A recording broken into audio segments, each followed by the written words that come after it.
একজন বিবাহিত ব্যক্তি যদি জেনা করে ফেলে, নাউজুবিল্লাহ, যে দেবর ভাবি শালিদুল্লাহ ভাই তোমরা শোনো, যদি বিবাহিত কোনো ব্যক্তি জেনা করে ফেলে, সে যদি খাস তওবা করে আল্লাহ পাকের কাছে, আল্লাহ পাক যদি তার সমস্ত গুনাহ মাফ করে দেন, তারপরেও যদি তার এই মামলাটা ইসলামিক কোর্টে চলে আসে, তাহলে তাকে রজম করতেই হবে, বেঁচে থাকার অধিকার নাই। আমি দলিল দিচ্ছি, শোনেন।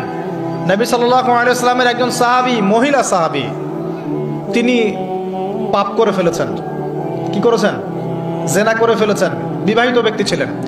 নবীর কাছে এসে বলছেন, ইয়া রাসূলুল্লাহ তাহহিরনি, আমাকে পবিত্র করুন, আমি অন্যায় করেছি। নবী সাল্লাল্লাহু আলাইহি ওয়াসাল্লাম বলছেন, মুখ ফিরিয়ে নিচ্ছে, একবার ডান দিকে মুখ ফিরাচ্ছেন, একবার বাম দিকে মুখ ফিরাচ্ছেন। নবী শুনতে যাচ্ছেন না, কারণ এটা কোর্টে চলে আসলেই বিপদ। নবীজি বলছেন, বাসায় যাও, বাসায় যাও, তওবা করো, আল্লাহর কাছে তওবা করো, আল্লাহ মাফ করে দিবে। বাসায় চলে যাও, বাসায় চলে যাও, তওবা করো, আল্লাহ মাফ করে দিবে। সে মহিলা বলছে, না ইয়া রাসূলুল্লাহ, আমি অনেক বড় অন্যায় করেছি, আমাকে পবিত্র করুন। আপনি পবিত্র না করেন তাহলে পরকালে আল্লাহ আমাকে শাস্তি দিবেন, আমাকে পবিত্র করুন। এবার নবী সাল্লাল্লাহু আলাইহি ওয়াসাল্লাম বললেন, বাসায় যাও। তুমি গর্ভবতী হয়েছো? হ্যাঁ।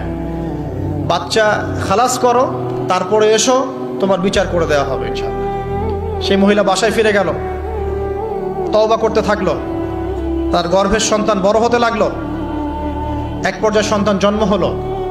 সন্তান জন্ম হওয়ার পর সে এসে বলছে, ইয়া রাসূলুল্লাহ, এই যে কোলের বাচ্চা, এই যে 3 দিন আগে 4 দিন আগে হয়েছে সন্তান, আমাকে এখন পবিত্র করে দিন, আমাকে শাস্তি দিয়ে পবিত্র করুন। নবী সাল্লাল্লাহু আলাইহি ওয়াসাল্লাম বাচ্চা দিকে তাকিয়ে বলছেন যে এই বাচ্চাকে দুধ পান করাতে হবে। এবার তিনি নবী সাল্লাল্লাহু আলাইহি ওয়াসাল্লামকে বলছেন, ইয়া রাসূলুল্লাহ, এই যে আমার বাচ্চা এখন রুটি খেতে পারে, আমাকে এখন পবিত্র করুন। নবী সাল্লাল্লাহু আলাইহি ওয়াসাল্লাম একজন মুসলিমকে বললেন, এই বাচ্চার দায়িত্ব কে নিতে পারবে? একজন মুসলিম সাহাবী বললেন যে আমি নিব ইয়া রাসূলুল্লাহ। তখন তার হাতে বাচ্চাকে সুপর্দ করা হলো। বাচ্চাকে সুপর্দ করার পর এই মহিলাকে নিয়ে যাওয়া হচ্ছে এবং সাহাবীকে বলা হলো, অন্যান্য সাহাবীদেরকে বলা হলো, তোমরা এই মহিলাকে নিয়ে যাও, নিয়ে গিয়ে রজম করো, অর্ধেক মাটিতে পুঁতে ফেলে পাথর নিক্ষেপ করে হত্যা করো।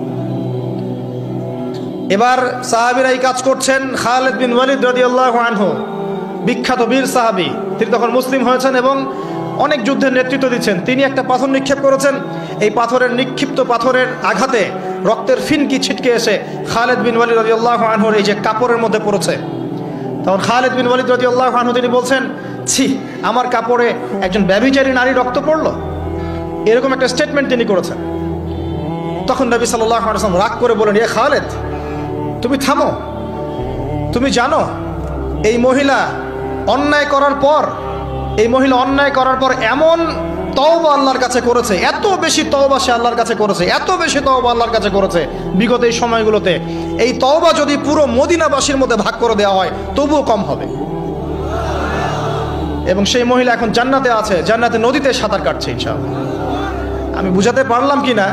এই মহিলাকে আল্লাহ পাক মাফ করে দিয়েছেন, তিনি জান্নাতে আছেন ঠিকই, দুনিয়াতে তার বিচার নবীজি করেছেন তারপরেও। আমি কি বুঝাতে পারলাম যে বিবাহিত ব্যক্তি ব্যভিচার করলে কিরকম শাস্তি হবে? এরপরেও যারা এখন ওই জেনার অপরাধে লিপ্ত আছেন, অবিবাহিত হন আর বিবাহিত হন, আল্লাহর ওয়াস্তে আজকে গভীর রাত্রে গিয়ে তওবা করবেন, রাত্রেবেলা ওযু করবেন, জায়নামাজে দাঁড়াবেন,